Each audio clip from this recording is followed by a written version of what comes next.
I'm Isaac, and today I'm going to take you through the execution from one of our elite traders, and this was a EStoxx head and shoulders breakout trade from Thursday the 14th of May.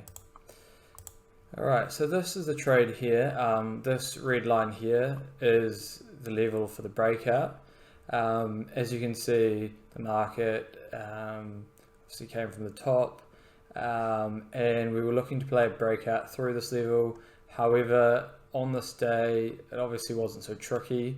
As you can see, the market's kind of stuck to this level before pushing lower. Yeah, so it's not, I suppose, like the cleanest, easiest breakout trade, but we will get more into that. So this is, yeah, what we're looking at today. In terms of the setup for this trade, you can see here, this is the sell-off, the big sell-off from coronavirus. The market found a low here and has pulled back. Here's the 50% of the pullback.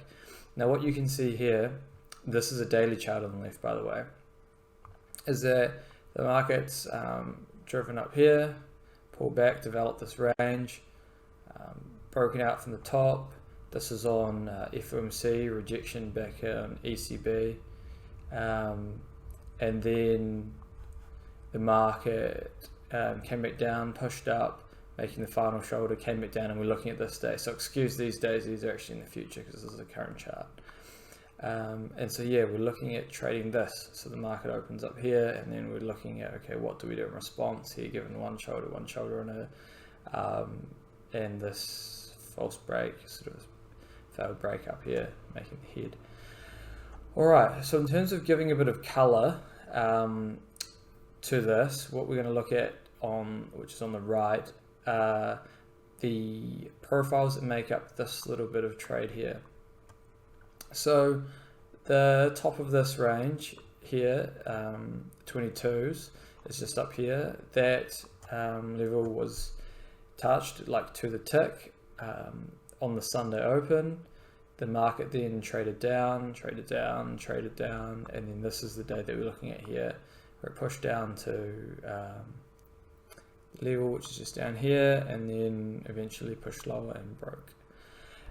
Now there are a few interesting things to note about this setup, right? In some ways this is like, you know, you've got this, as you can see from the candles, this move back through the range, but there are a few strange things about it. Like, for example, these candles aren't sort of solid red candles, right? They're more like indecision candles.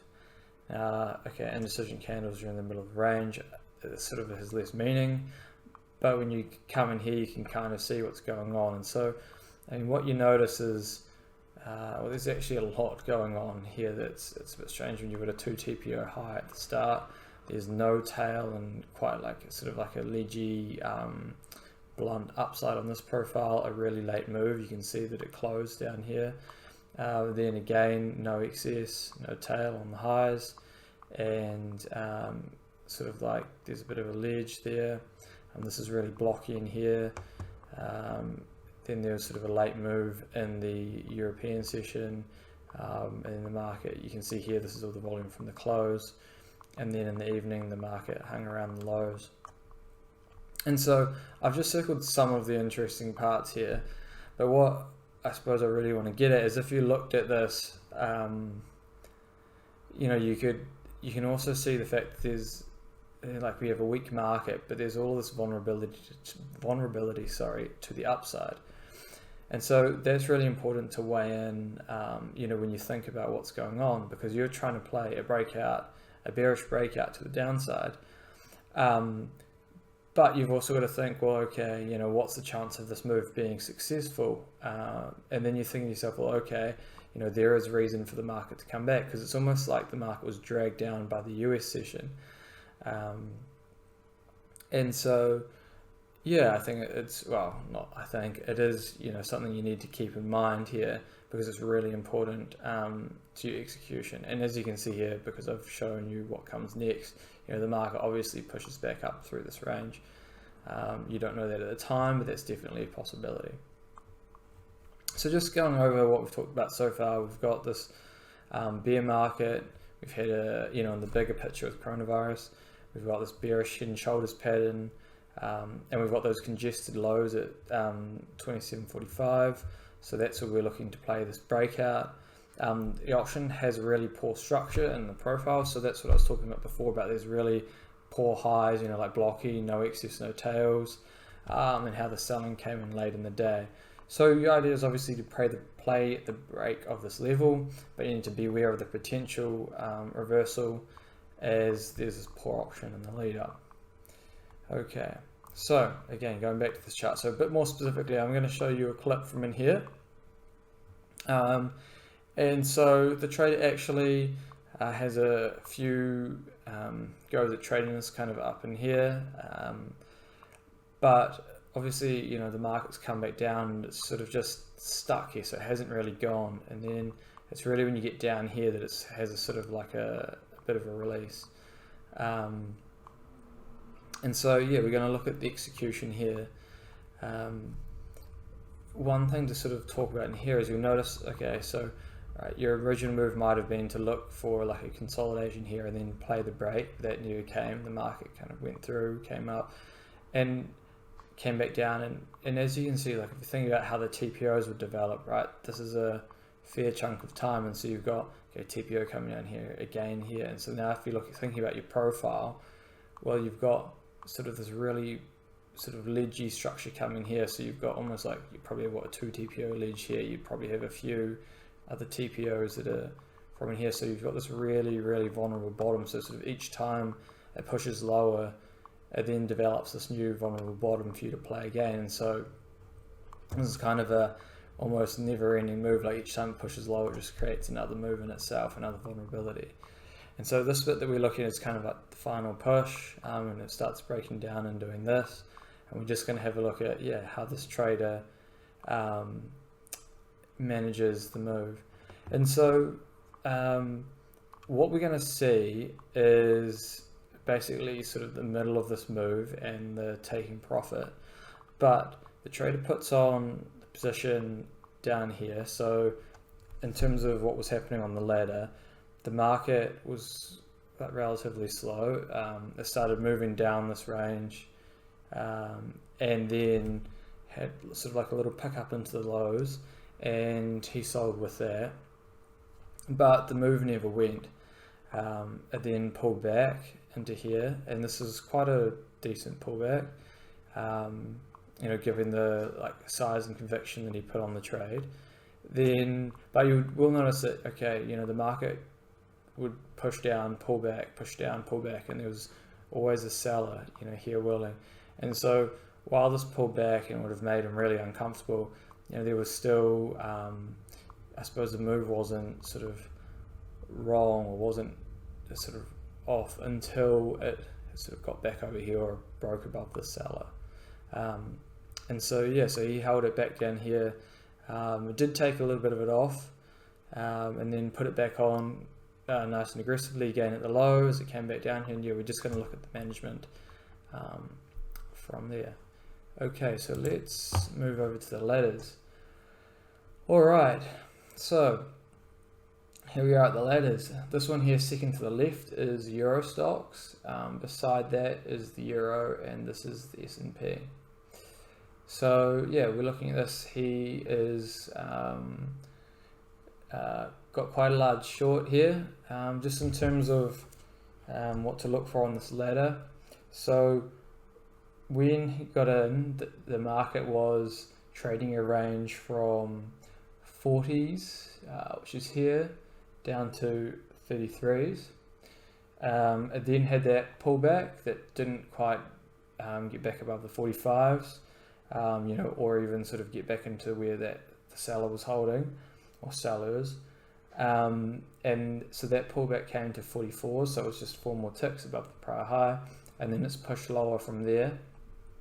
And the move took quite a long time, which is why we're just looking at the end. I've also sped this up, so it's 4 times. EStoxx is not always the fastest market to watch. And yeah, we'll go from here and we'll just look at the management of this position. Okay, so let's get into it. Alright, so the market's kind of near its low. So obviously I said before that it was, you know, it was between sort of 33 and 40s. So the market's pushed lower, but it hasn't really released, right? It's trading this range. It's it's moved lower, but yeah, it hasn't really released. And so, okay, it's now putting some small size into the lows, but nothing. Alright, the move's still good. So again, there was what, 22 into 30s. Alright, yeah, a little bit of a pullback. So now the market's taking 31 bid.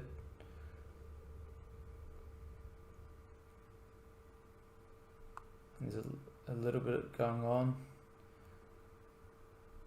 Alright, there we go. So now 31 offered, then 40 into 30s. A little bit more volume into 30s.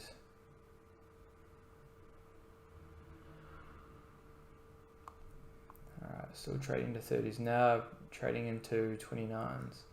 Alright, the market takes 30s bid again, bids into 31s.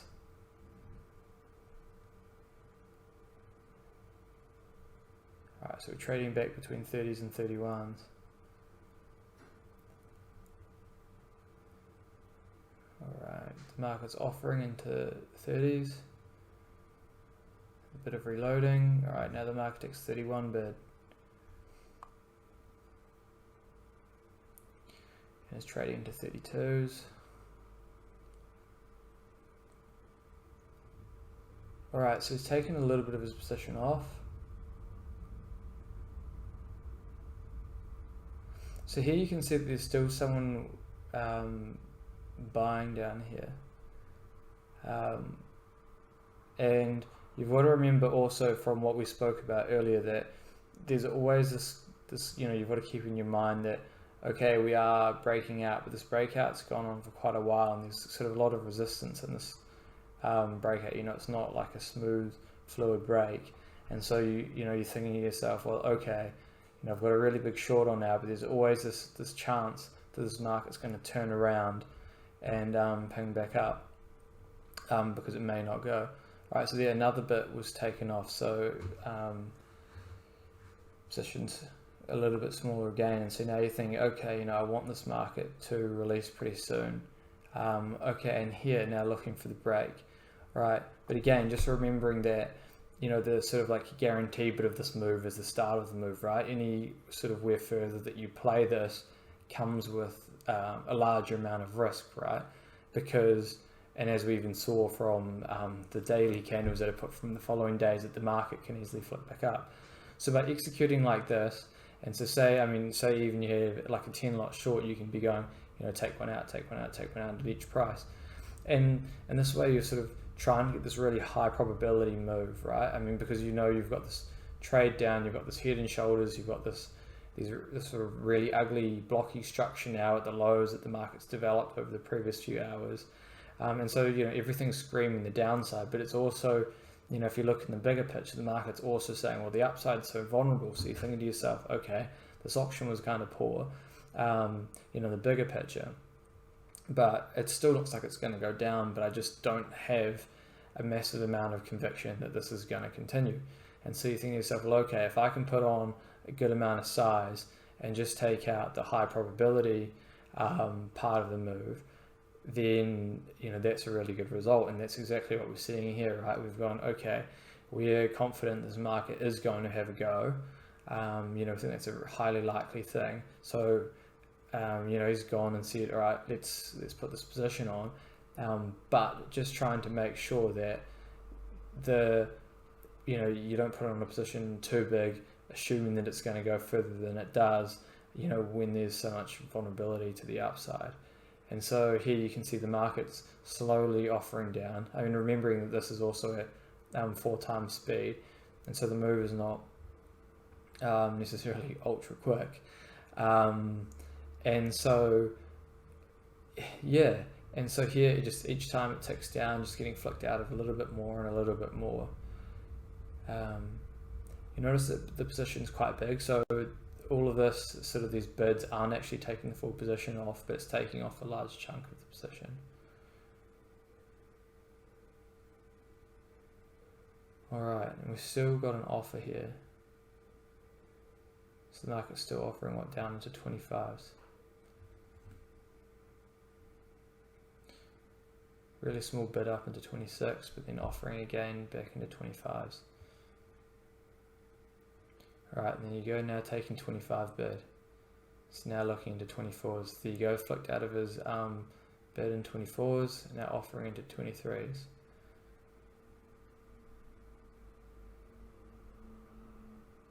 Alright, and that's it there. Okay, now it's found a bit of a low here at 22s, so we can see there's a little bit of a loading. The market took 23 bid.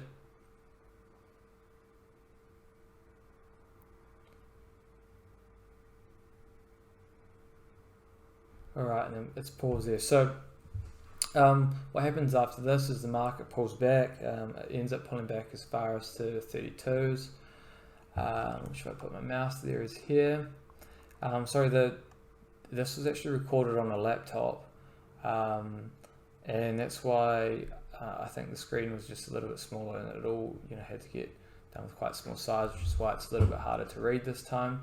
But so this move, with selling up here at 34s, ended at 22s. So yeah, the market then bounces off here and takes more of his position off passively inside this range, leaves a little bit to play further down, but really the bulk of the position comes off, maybe sort of a tenth of its left play out to the downside. And again, that reflects the idea that, okay, while the market has traded down and is breaking out, the fact that there is just such a high probability that this doesn't go, that the market does eventually pull back, whether that's today or not, you don't know. But I suppose this, like a downside continuation, isn't the most probable situation in this case, and so you've seen this execution done accordingly. Alright, so if we head back to the slides, you can see here that, yeah, this is the pullback here. So we just saw the market ticking down here, found this low down at 22s, and then pulls back in here. And so he's started managing, taking off most of the rest of the position in here and letting the rest of it play out. And as you can see, later on in the day, the market does pull back, and then over the next few days it balances, or the next day bounces up here and then drives back up. And so again, that just sort of, really reflects the importance of understanding how the market got here, which takes us, I'm making a mess of this, to the key takeaways. So, from this really big part of this analysis that was done before making the trade was really about asking the question of how the market got here. And so you had a market that traded down across the range, setting up this head and shoulders pattern.